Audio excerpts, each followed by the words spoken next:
Are you looking forward to edit your highlights on TikTok? Then you're on the right video. Today I'll be showing you the simplest way on how you can edit your TikTok highlights. First thing first, move into your application TikTok. Make sure that you are logged in into a specific account. Once you have been logged in, now you need to head over to your profile at the bottom right corner of the screen. You will be able to see the highlights has already been added. In order for you to edit, tap and hold it, and then click on Edit Highlight. Or you can also add more stories to your highlight. Let me click on Edit Highlight.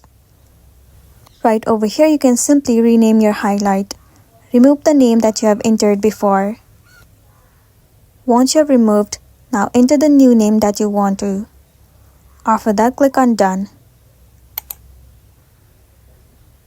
And there you go, your highlight has been renamed and it has also been edited. So this is the simplest way on how you can edit your highlight on TikTok. If this video helped you, give it a like and check out our next tutorial. Thank you.